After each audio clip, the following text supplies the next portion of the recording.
together the remaining changes and additions back to the budget. I do have the line items ready.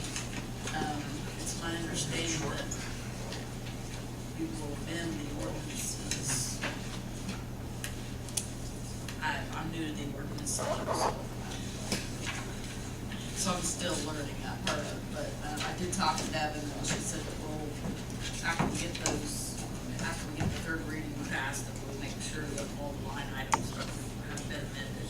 The DLGF, we do have the gateway system, we have to input all the numbers in, and then have you guys sign that resolution. I've got like 48 hours after we get everything approved to do that, but I can get you guys copies of the line items that you made changes on the other night, so that's should be all the revisions. I know Glenn, you had asked about the cell phone thing. I still got to create the line items, but we just made a note on our line items that we need to disperse them out to the people that actually have to get. So the money's the same, we're just got to shift it to the right departments that are going to get that money. So we're working on that. There's a copy of that. You want to put it in your little folder.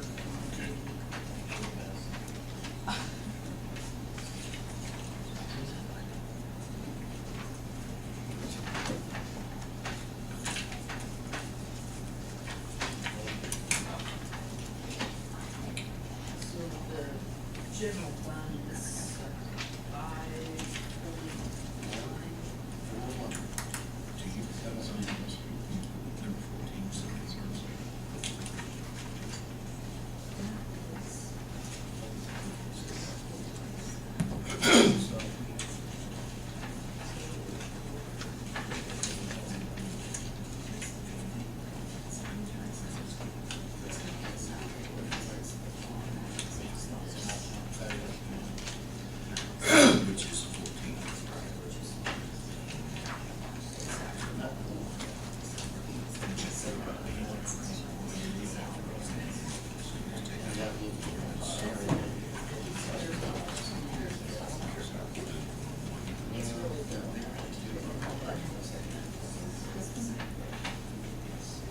Council, the last one, 2012-14, that is not actual salary ordinance, that's the Form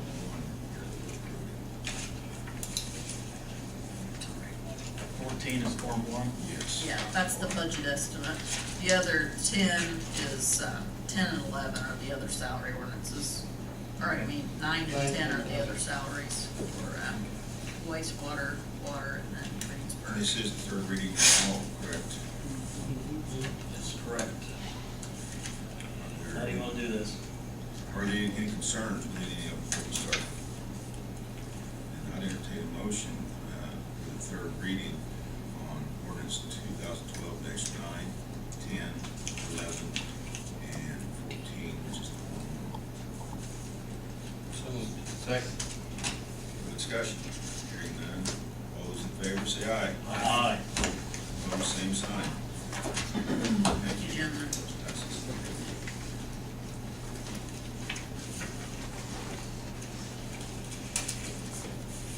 Is there anything else? Any questions or concerns of the council? Going to run down the board reports. Yes. Had quite a busy and full agenda tonight. I'll go through as quickly as I can. We opened bids for the pavement, the resurfacing of several streets that Mark has indicated. And O'Mara received the contract for $159,731, almost $20,000 less than the next bid. Chief Scott Chasteen purchased a 2012 Ford F-150, and the motion was made to purchase it from Don Meyer with a provision. The provision is if they can get a vehicle within 48 hours, because they had sold the one that they had quoted to us. If not, it will be purchased from Struckman. Bridget talked to us about the Employee Assistance Service Program. It will cost $1.96 per associate, and this is for assistance for various things. Depression, those type of things. New business, Gary Murray. We gave a quick claim deed to 514 West Washington Street. We opened quotes for, or no, we did not open quotes. There were no quotes given for curb ramps. The tree quotes were given to us, the trees for the Gas Creek project, and Blankenship company out of Tennessee is going to do it for $8,000, which was $7,000 cheaper than the next bid. Jeff Smith talked to us about getting radio replacement, and Baltus was given that contract for $4,590. They also purchased the Kubota RTV from Stones, and then Donna Lecker upgraded utility building software and purchases, buying 2 handhelds for, let's see, I lost that, $16,000, was it, Donna? It's total, and that's divided by 2, I think. Yeah, it's divided. 800 for the wastewater share. That's it. These trees did come in about half of what it anticipated with getting out of Tennessee. That's good. 80% less. I know we spent a lot of money for the works tonight, but I will say the department heads, they did their homework. They were very diligent on spending money wisely, and we appreciate that. Anything else from the council? Audience? Oh, sorry. No, go ahead. Go ahead. Go ahead. Just real quick, Dale asked me to discuss this with you. This is some information as we move forward. We're looking at buying a fire truck. These are a couple of group purchasing opportunities that are out there that the city could buy into. One is the Houston Galveston Area Council. The other one is the Florida Sheriff's Association. State of Indiana currently doesn't have a group purchase on fire trucks. The only reason I bring this up is if we move forward with this, it would take a resolution through the council to, basically it's an intergovernmental. Yes, certainly. This is a what's called an interlocal cooperative agreement. Because these are out-of-state entities, it would also be considered an interstate compact, both of which are statutorily authorized. But there are certain statutory hoops that we need to jump through in order to authorize that, one being a resolution and ordinance passed by the city council saying that they do want to enter into this. This particular one, because these are both governmental entities, in my opinion, it does not need to be approved by the Attorney General's office, so we will be able to simply move forward with it once we have decided that we want to. If that's the council's But decision. they've already done a lot of the hard work as far as writing specs, taking the bids and everything. We just pick what we want and move forward. So, and there is some considerable savings involved in this, of not just money, but of time and so on. So I just wanted to bring it to your attention, that way you're aware of it.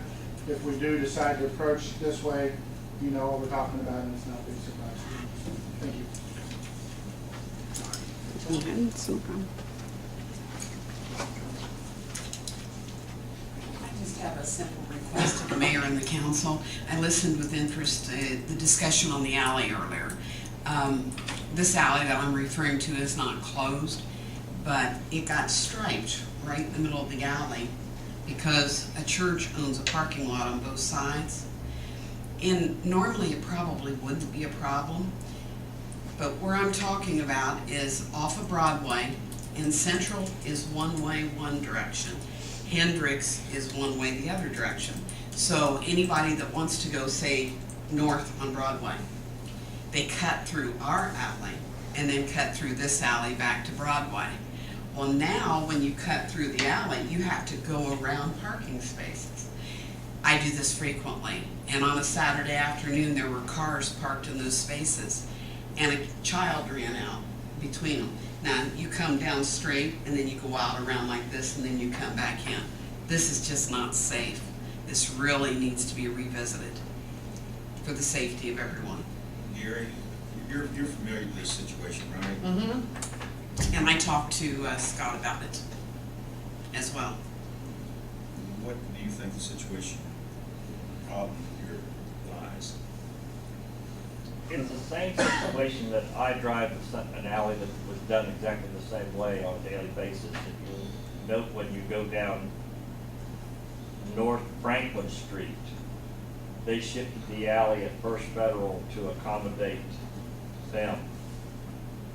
And there's a world of pedestrian traffic, there's people there all the time, but, I mean, I drive, like I said, I drive there every day. And I don't seem to have an issue doing it. When you have a parking lot and you have children at a church, and this little boy did run out, it's not gonna be safe. So you need to be aware of that. Are you saying the parking spaces are in the alley? Yes, you come down the alley like this, or you come in off of Broadway, and there's 4 parking spaces right where the alley is. I think that's the same one I talked to you about there. So you go this way, and then you have to go around, and then you have to go back in. And I'm not the only one upset about this, and That was my it's contention. because of all the one-way streets, and that is a highly traveled alley. Well, you're not allowed to park in the alley, right? Okay, what happened was they approached the traffic committee or made a request, just like Mr. Greason did, to close the alley. And because of the amount of buildings and stuff that were there, the church, the fellowship hall and everything, I was against closing down the alley. They then countered back and said, well, if we could do this, then it would appease what their goal was to begin with. We took our aerial truck up there, went through with what's there, we can still access the area. So Okay, what that- you're saying is the council already approved, at some point in time, the council approved parking in the alley? I don't believe the council approved it. But that's how we got to the point of having the jog in the alley and stuff that was something that we weren't I wasn't comfortable with closing it because I couldn't get my apparatus in. This was a way that we could get the apparatus in, and then they were able to do what they wanted to do. And the neighbors found out after the fact.